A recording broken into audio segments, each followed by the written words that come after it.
Bonjour, chers amis, chers auditeurs, chères auditrices des Voix du Changement, Voices of Change Show.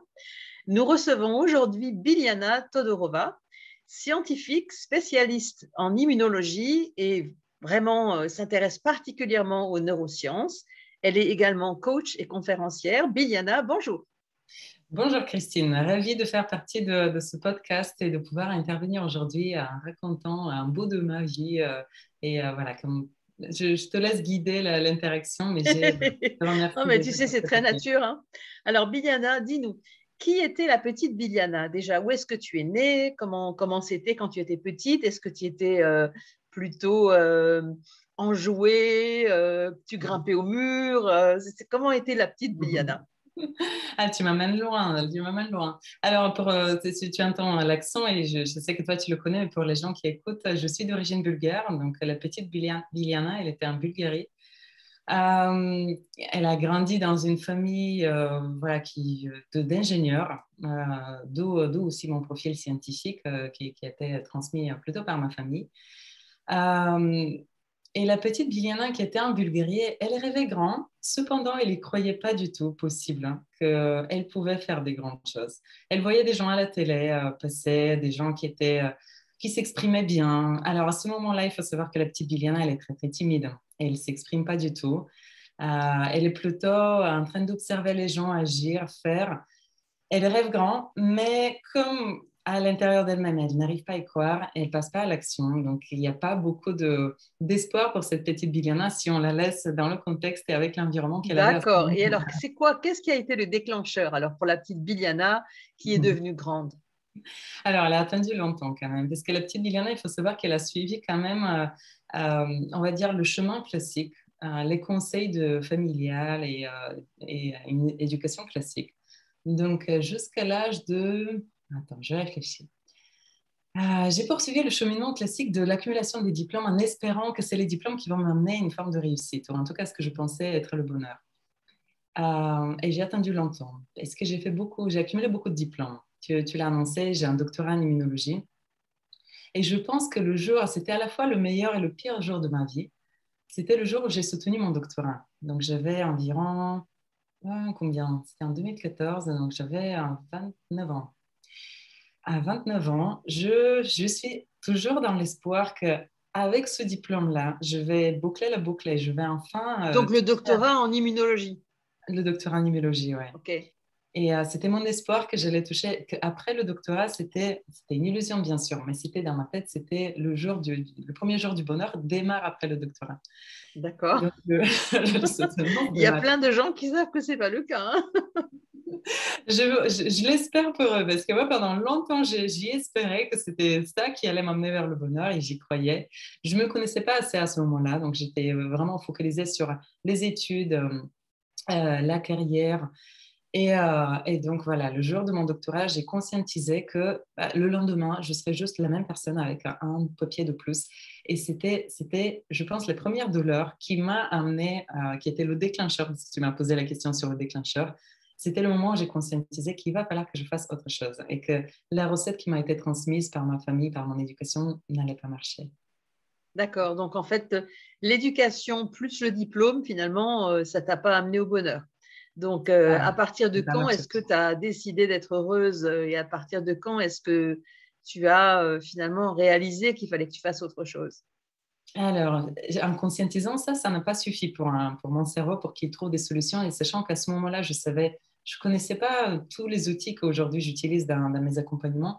Je connaissais pas tout ça. Donc, à ce moment-là, je me retrouve un peu dévastée en ayant conscientisé une vérité qui me faisait mal, mais sans avoir les outils qui pouvaient me permettre de changer. Et donc, ça a duré entre la soutenance de thèse et ensuite j'ai continué avec un contrat à l'Institut Pasteur. Donc, j'ai continué dans la recherche en espérant que peut-être que le changement d'environnement allait m'amener les réponses. Et donc là, c'était une deuxième prise de conscience parce que je me suis retrouvée dans le meilleur environnement à l'Institut Pasteur pour faire la recherche. J'estime aujourd'hui que c'est un des meilleurs environnements en France et peut-être à l'international. Je me retrouve dans une très bonne équipe avec un très bon projet. Tout à l'extérieur se passe bien, mais à l'intérieur, il n'y a rien qui se passe bien. Et donc là, ça a duré peut-être un an et demi un an et demi dans lesquels je sentais le mal-être à l'intérieur de moi et je n'avais pas de solution. Donc, la seule solution que j'avais trouvée, c'est de me mettre à travailler en excès. Donc, je commençais mes journées très tôt, je les finissais très tard pour éviter de penser à ma douleur interne. Et donc, j'ai enchaîné comme ça une année dans laquelle la descente, elle était progressive. C'était quoi la douleur interne? La douleur interne, c'était un sentiment de vide. Un sentiment de vide et de culpabilité à la fois parce que je me sentais vide en étant dans un environnement où il y avait tout. En réalité, de l'extérieur, vu de l'extérieur, tout allait bien. Donc, j'avais tous les facteurs pour être bien, pour être heureuse. Et donc, à la fois, je sentais ce sentiment de vide et à la fois, je culpabilisais que je me sens vide en ayant tout ça autour de moi. Donc, c'était une double peine en interne que je cherchais à résoudre. D'accord. Et alors, qu'est-ce qui t'a permis finalement de réaliser que c'était possible d'en sortir? Euh, ça a commencé, ça a commencé par une recherche de vidéos sur Internet. Donc, je suis tombée sur différentes vidéos. Donc, là, je te le dis directement comme ça, c'est mon mentor de développement personnel, ça a été David Laroche au cours de ces années. Et donc, la première vidéo que j'ai vue, c'était sa vidéo à lui, La vidéo de qui? David Laroche. David Laroche. Et donc, à ce moment-là, c'était les premières prises de conscience en me disant, il y a des gens qui ont réussi, parce que je me reconnaissais dans son histoire. Donc, en fait, c'est en écoutant une histoire, un peu comme l'histoire que je raconte aujourd'hui, que je raconte, parfois j'interviens dans les écoles de commerce, je raconte mon histoire de la timide, extrêmement timide, j'étais maladivement timide, qui aujourd'hui fait des conférences. Rien que d'entendre ça, moi, au moment où je n'avais pas de solution pour moi, rien que d'entendre l'histoire de David Laroche qui avait réussi de passer de lui aussi, il était timide, à la personne qui aujourd'hui, elle accompagne d'autres personnes et il est conférencier. Je pense, c'était le premier déclic, les premières étincelles qui m'ont dit peut-être que c'est possible. Alors, on ne sait pas comment, mais peut-être que c'est possible pour toi aussi. Donc, je crois que c'était vraiment le tout premier déclencheur. Ensuite, il y Et a là, eu. tu avais quel âge à ce moment-là? À ce moment-là, j'ai 30 ans, j'ai environ 30 ans. D'accord. C'était le Et donc, début. David Laroche, que tu vois parler, s'exprimer, faire des webinaires, des séminaires comme ça te dit, waouh, peut-être que moi, je peux faire ça aussi. C'était un vrai message que j'avais besoin d'entendre parce que, comme je t'ai dit, la petite Biliana, elle n'y croyait pas du tout. Alors, la Biliana qui faisait ses recherches en France, elle commençait un petit peu à peut-être se dire, il est possible, mais elle ne croyait pas encore. Et là, le fait de me reconnaître dans l'histoire de quelqu'un d'autre et de me dire, mais en fait, lui, ok, il vit dans le même environnement que moi. Euh, il a été maladivement timide aussi. Il a réussi à le faire. Bah, pourquoi pas moi? Et en fait, je pense que le changement a démarré avec cette petite idée de pourquoi pas moi. C'est des choses toutes simples. Mais à partir du moment où l'idée commence, c'est comme une graine qui commence à prendre place dans le jardin intérieur. Et ensuite, la graine, elle a poussé. Et grâce à cette graine, j'ai pu faire les actions qui m'ont amené à être qui je suis aujourd'hui. Donc, c'était le D'accord. déclencheur. Il était simple. C'est ça le déclencheur. Comme quoi, les déclencheurs, ça peut être des gens comme nous, hein, conférenciers, conférencières, qui finalement semont des petites graines dans la tête des gens. Comme quoi, c'est tout à fait possible de sortir de la culpabilité, de sortir du syndrome de l'imposteur, de plus être timide, Exactement. de faire ce qu'on a envie finalement de sa vie, hein. Exactement. Ça démarre comme ça, en fait. On s'inspire par les autres, c'est nos sources d'inspiration. Et à chaque instant, ben, on peut être inspiré par quelqu'un. Et les conférences, c'est le meilleur moment où on peut venir, on peut être touché au plus profond de nous et secouer les croyances qui nous limitent. Parce que j'avais cette croyance que ce n'était pas possible pour moi. C'était une grande, grande croyance limitante. Et Ouais, c'est voilà. sûr. C'est sûr, quand on pense que finalement on ne peut pas y arriver, ben, on n'y arrive pas, hein. On ne fera rien pour y arriver si on pense qu'on ne peut pas y arriver. La première des choses, c'est vraiment de se dire pourquoi pas moi? Pourquoi pas moi? Et ça démarre par une histoire, c'est vraiment simple. Mais Oui, ça démarre, de toute façon, ça démarre toujours pour chacun par une histoire, hein. Donc, alors, il y a eu David Laroche et après, il y a eu qui? David Laroche, c'est une figure principale dans mon développement à moi. Ensuite, il y a eu toutes les actions que j'ai commencé à mettre en place. Donc, quand j'ai commencé à y croire de plus en plus, le courage commençait à se développer. Et grâce au courage, on passe à l'action. Et c'est là où j'ai commencé à aller vers des gens qui m'inspiraient. Donc, à ce moment-là, j'étais dans un environnement scientifique. Donc, j'ai commencé à interviewer des scientifiques autour de moi. Des scientifiques qui travaillaient sur les neurosciences, qui cherchaient à comprendre comment on se motive, comment on prend nos décisions, ou des scientifiques qui étaient juste inspirés par le métier qu'ils faisaient. Et je voulais comprendre.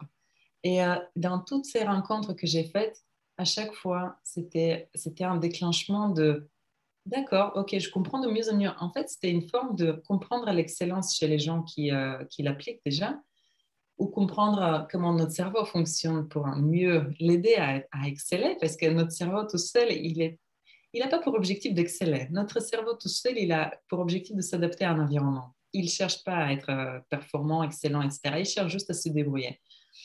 Il y a une étude, je l'aime bien cette étude, hein, avec des lunettes qui inversent la vue. En fait, le droit devient gauche et le gauche devient droite. Et ils se rendent compte qu'au bout de quelques minutes, le cerveau, il a inversé. Il s'en fout de la vérité, en fait. Notre cerveau, il ne cherche pas la vérité, il cherche juste à se débrouiller dans un environnement. Donc, c'est à nous de guider le cerveau vers une vérité utile. Aujourd'hui, voilà, déjà, je ne crois pas qu'il y a une vérité absolue. Il y a une vérité qui est utile. Pour moi, de me dire pourquoi pas moi, c'était une vérité utile à ce moment-là. Donc, le fait de dire à mon cerveau pourquoi pas, ça a lui donné déjà une direction. Et ensuite, toutes les actions que j'ai mises en place, ça a permis au cerveau de s'éduquer de nouveau pour qu'il puisse m'emmener vers la réussite, pour qu'il puisse me guider. Et aujourd'hui, il continue à me guider. Mais ça, c'est à nous de le faire. Notre cerveau de base, il ne cherche pas à faire ça pour nous. Notre cerveau de base, il ne sait pas ce que c'est la réussite. Il ne croit pas que c'est possible. Il ressent que c'est quelque chose de difficile parce que il ne faut pas mentir. Poursuivre ses rêves, ce n'est pas quelque chose de facile. Aller vers la réussite, ce n'est pas quelque chose de facile. Mais c'est quelque chose d'extrêmement passionnant et stimulant qui fait que nos vies commencent à avoir du sens et qui sont des vies qu'on aimerait voir, qu'on aimerait vivre. Absolument, oui, tout à fait. Et donc, tu t'es formée comme conférencière et même en tant que conférencière, tu ne croyais pas que tu pouvais te vendre plus cher que ce que tu t'es vendu. Mais des croyances limitantes, on en a tout au long du chemin, d'où l'importance de nos mentors. Et je te remercie pour ça, parce que tu étais un de mes mentors de conférencière, de la profession que j'exerce aujourd'hui. Un mentor très important, parce qu'on a besoin à chaque instant voilà, de dépasser des croyances qu'on pense. Donc, la prochaine fois, multiplié par 2. Effectivement, je travaille pour que, voilà, que la valeur que j'apporte, que voilà, tout suit ensemble. Mais je te Ben, remercie bien pour sûr. ça, parce que c'est toujours important de remettre en question ce qu'on Alors, croit. donne-nous donc un ou deux titres de tes conférences, comme ça les auditeurs vont savoir un petit peu le titre de conférence que tu mènes. Alors, la conférence, celle qui, voilà, c'est le top du top actuellement, et c'est la conférence qui me tient le plus à cœur. Elle s'appelle Comment doper et doper son cerveau pour performer dans la joie. Alors, cette conférence, elle a été produite grâce aux études cliniques dans lesquelles j'ai participé, où j'ai vraiment dopé mon cerveau, littéralement parlant. J'ai accepté qu'on m'injecte à 2 fois différents médicaments pour voir comment mon cerveau se comportait dans des conditions qui devenaient un peu limites pour lui. Et grâce à ça, j'ai pu vivre, alors j'ai appelé cette étude-là comme si elle m'a permis de vivre du bonheur concentré en 4 heures. Donc, c'était un médicament qui augmentait la quantité de dopamine à l'intérieur de nous. Et donc, c'est devenu comme une référence pour moi de l'état que je poursuis tous les jours et de l'état que j'enseigne aux gens autour de moi. Cet état de bonheur augmenté, on va dire, lorsque notre cerveau produit plus de dopamine que d'habitude, et qui, en dehors du médicament qui peut l'induire, parce que ce n'est pas intéressant d'induire 4 heures de bonheur induit versus 48 heures par la suite de manque de motivation, ça c'était les effets secondaires du médicament. Mais cet état est devenu référence pour que je puisse l'atteindre sans médicaments et en pratiquant d'autres outils, voilà, en enseignant des outils qui permettent d'être dans cet état et qui permettent d'éduquer le cerveau pour qu'il puisse y aller naturellement vers cet Oui, état. parce que je ne pense pas qu'il y ait beaucoup de gens qui se font injecter de la dopamine, hein. Je ne crois pas. Hein. Ah non. Et je ne le conseille pas. Je ne le conseille vraiment pas parce que tout médicament fait de la facilité. Donc, c'est une facilité biochimique. Et par la suite, le corps, il ne produit plus. Il devient un peu fainéant. Donc, si on passe par la facilité, il n'y aura pas de durabilité. Donc, je t'ai dit, c'est 4 heures de bonheur induit, amplifié. Mais par la suite, il n'y a plus rien qui revient naturellement. Là, on est dans une démarche de plutôt préparation mentale qui permet d'être dans cet état. Et donc, cet état, il est utile partout dans la vie. Je cherche à l'induire avant mes conférences, je cherche à l'induire quand j'ai un rendez-vous important, je cherche à l'induire dans les vidéos que je fais ou dans les interactions qu'on a Et comme alors, ça. comment tu fais concrètement pour te induire la dopamine? Alors, il y a plusieurs choses qu'on pourrait faire. Euh, je sais que cette vidéo ne va pas durer longtemps, donc je vais mettre le focus sur une des choses, ou peut-être deux. On va voir ce qui vient. Donc, les deux choses sont liées, donc c'est une chose au final. Euh, Naturellement, notre cerveau, il est très distrait. 47% du temps, notre pensée, elle se balade à droite à gauche, sans qu'on en ait conscience. C'est ce qu'on appelle en science le vagabondage de l'esprit. En soi, ce n'est pas un problème. Alors, c'est juste qu'on est un petit peu absent à ce qui se passe au moment présent. Sauf que scientifiquement parlant, les scientifiques se sont rendus compte que lorsque notre esprit se balade, il ne va pas n'importe où. Il a une tendance naturelle d'aller vers les souvenirs négatifs ou vers les inquiétudes du futur. Donc, quand il se balade tout seul, notre cerveau, il va nous créer quelque chose de plutôt négatif. C'est une tendance. Ça ne serait pas à 100%, mais il y a une tendance. La majorité du temps, on va le passer dans des sensations négatives. Donc, si je ne prends pas le contrôle sur ce mécanisme naturellement, alors si je ne fais rien sur mon cerveau, si je suis la personne lambda qui est née avec un cerveau qui ne l'entraîne pas du tout, la moitié du temps, à peu près la moitié de ma journée, je vais passer dans ce que mon cerveau produit tout seul, donc dans quelque chose de plutôt négatif. Mon objectif, c'est quoi? C'est d'entraîner mon attention, d'aller là où je veux qu'elle aille. Ce processus de vagabondage, il n'est pas problématique si je le guide moi-même. Si je dis à mon cerveau, OK, ne reste pas dans le moment présent, on va se balader dans le passé ou dans le futur, mais c'est moi qui choisis où est-ce qu'on va aller. Et du coup, je choisis des souvenirs agréables du passé ou je choisis quelque chose qui m'inspire mes objectifs réalisés, par exemple, du futur. Donc ça, c'est une manière d'utiliser son attention et l'amener, de prendre Par par la main. exemple, tu te dis, je vais être dans un concert avec une musique super, des gens qui me sourient, Exactement. des contacts joyeux avec les autres, et là, tu mènes ton cerveau là. Exactement. Et je vais te dire quelque chose. Je l'avais déjà entendu cette phrase, mais hier, je l'ai expérimenté. Notre cerveau ne fait pas de distinction entre réel et imaginaire. Hier, je me retrouve dans une salle de réalité virtuelle. Donc, c'est une salle de jeu virtuel avec des lunettes 3D. Je te conseille de faire l'expérience. C'est génial. C'est tellement réel. Et j'ai beau dire à mon cerveau, c'est pas de la réalité, c'est virtuel. Et donc, un des jeux consistait à être au 60e étage d'un bâtiment avec une petite planche en bois qui dépasse. Donc, on se balade dans le vide. Je peux te dire, je suis restée paralysée. Je n'ai pas réussi à convaincre mon cerveau que c'est juste une réalité virtuelle, que rien n'allait se passer. Et mes jambes tremblaient. Mon cœur battait au maximum. Ouais. Alors que c'est imaginaire. Et c'est la même chose quand on utilise notre pensée pour l'amener là où on veut. Si je développe cette compétence, c'est quand même un muscle cognitif. Alors, au début, c'est un peu difficile pour ceux qui n'ont jamais fait. Plus on s'entraîne, plus on est capable d'amener notre pensée là où on veut qu'elle aille. Et si j'ai un répertoire de souvenirs qui me font du bien, comme tu disais, un super concert que j'ai passé avec une très, très bonne énergie, c'est à ma demande, je peux presque claquer des doigts et de demander à mon cerveau de se reconnecter à ce moment-là et de me faire vivre une réalité virtuelle et de me stimuler au maximum pour avoir toute la biochimie qui va avec. Et donc, imagine, c'est presque de faire du copier-coller. Donc, je copie l'expérience passée, je la colle au présent parce que je veux revivre la même biochimie corporelle. Et la biochimie corporelle, elle suit. Hier, j'avais le cœur qui bat. J'étais épuisée à la fin. J'ai pas bougé. Je suis restée paralysée au milieu de cette petite planche en bois. Je regardais le vide autour de moi, il simulait des oiseaux, des hélicoptères qui passaient autour de moi. Donc, j'étais au 60e étage d'un bâtiment en voyant tout ça autour de moi. J'ai pas bougé. Et physiquement, j'ai rien fait, mais j'étais épuisée après parce que mon cerveau, il a vécu une expérience. Et si on fait ça de manière consciente et dirigée et que je sélectionne de me connecter à des souvenirs, je sais pas, pour certains, c'est peut-être la naissance de leurs enfants. Pour d'autres, c'est le premier rendez-vous avec leur partenaire. Des moments forts, des moments où on a eu des victoires. Et que j'arrive à chaque fois, rien que d'y penser, de reproduire la même biochimie, je serai naturellement capable d'induire mon bonheur quand je le veux, sur demande. Et ça Et va ouais. dépendre que de Ouais, moi-même. c'est ce que je reproduis, tu vois, quand je me projette la première fois où on m'a mis la médaille du CSP, Certified Speaking Professional, autour du cou. Mhm, Et j'ai cette sensation, tu vois, avec la corde comme ça qui pend avec la médaille, grosse médaille mhm. en or, enfin, elle n'est pas en or, hein, mais doré. Mhm. Et cette sensation, tu vois, d'avoir tous les gens qui viennent te toucher, te féliciter, etc. Rien que ça me met vraiment dans le bonheur, quoi. Parce que Exactement. j'étais la première à la voir et ça a été juste génial.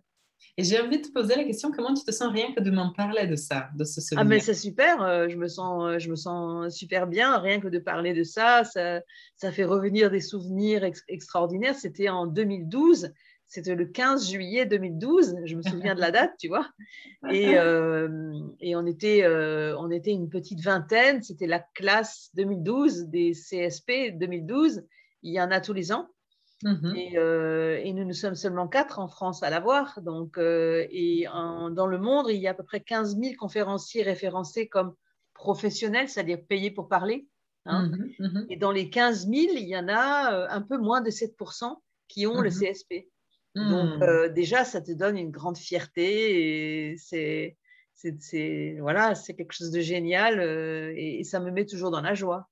Félicitations, et ça se voit, tu vois, car rien que de me parler, nous, on le voit avec le grand sourire, ton visage, il est tout de suite C'est dégagé. sûr.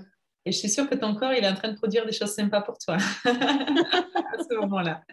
Et donc, C'est ça, c'est clair. une manière Donc de ça, c'est faire. ton premier conseil, c'est de se mettre, donc de guider son cerveau et de le faire en étant concentré, hein, c'est-à-dire en se mettant peut-être dans le mindfulness, la pleine conscience. Alors, la manière dont tu viens de le faire, c'est une des manières à faire. Naturellement, les gens, ils le font sans conscientiser. On va avoir tendance à parler de nos expériences avec les gens.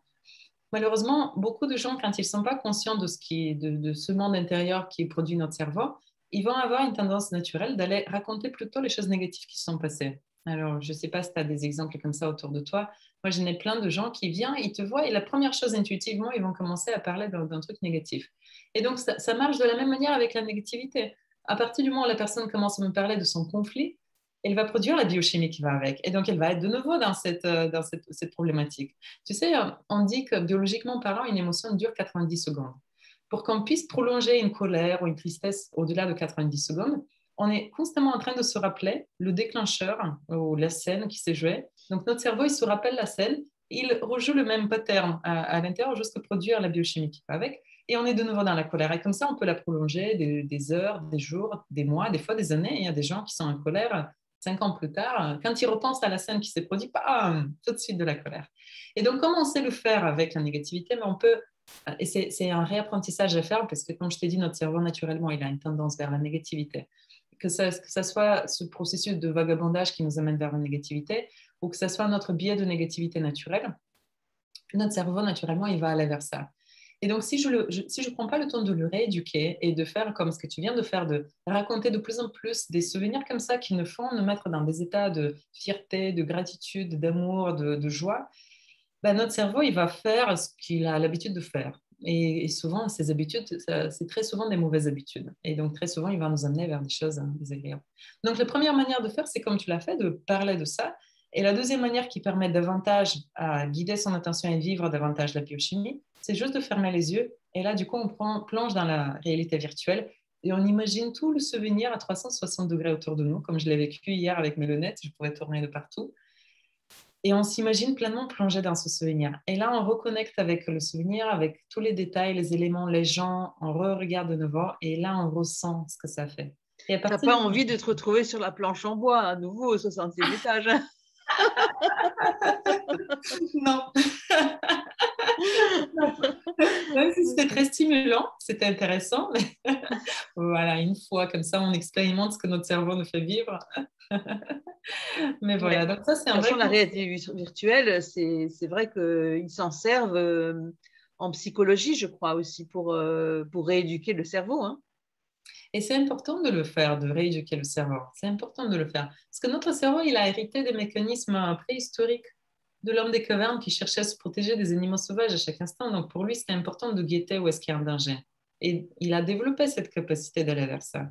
Maintenant, est-ce qu'on a toujours besoin de guetter ou c'est plutôt intéressant de pouvoir se poser, de pouvoir vivre des moments de joie, même s'il y en a deux personnes qui se disputent à côté de nous et de pouvoir nous connecter à nos ressources. Nos ressources sont à l'intérieur de nous et ça passe par ces moments, les souvenirs forts qu'on a vécus et notre capacité de s'y connecter à ces souvenirs. Donc, tu vas oublier la planche en bois. Hein.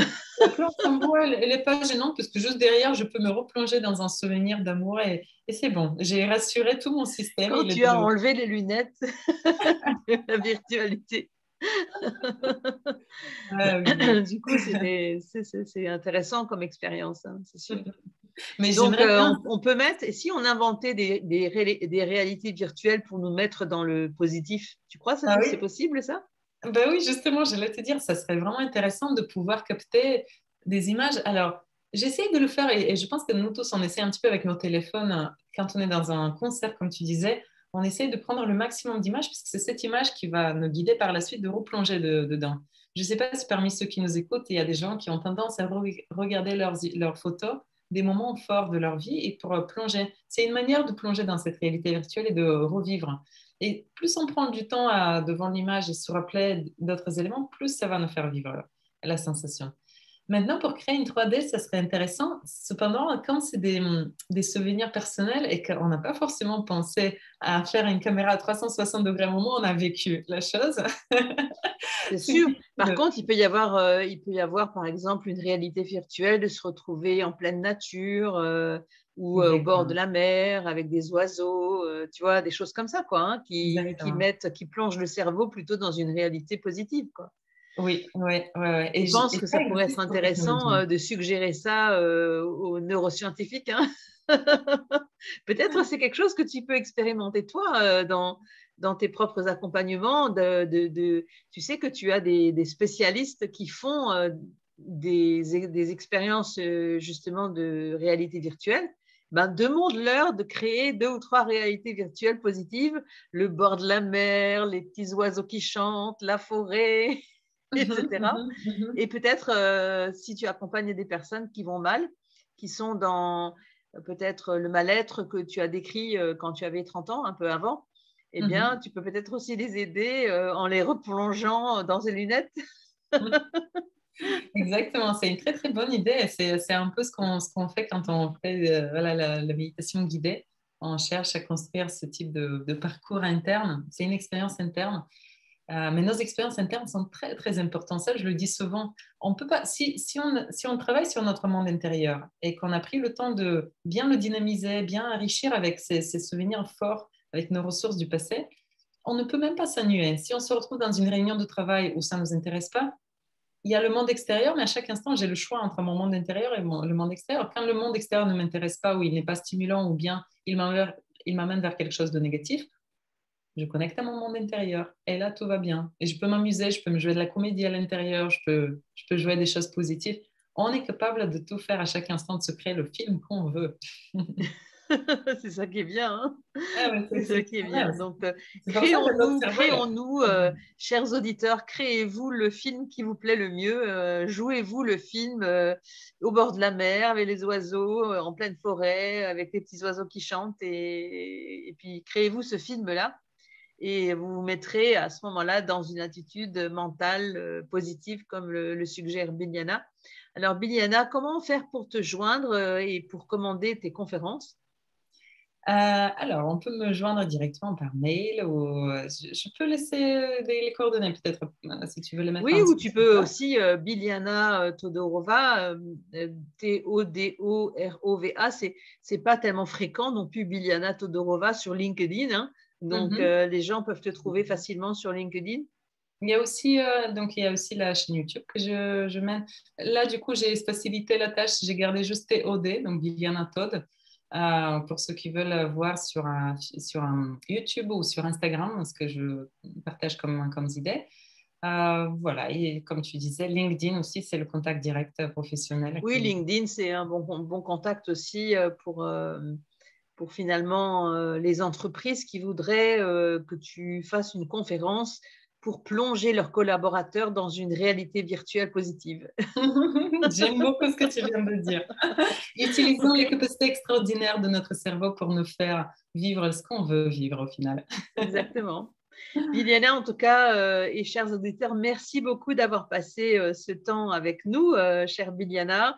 Et Merci beaucoup à j'espère toi. que toutes les personnes qui vont nous entendre, nous écouter, eh bien, auront cette capacité à se jouer leur propre film qui vont les mettre dans cette attitude mentale positive et générer plein de dopamine sans se faire la piqûre.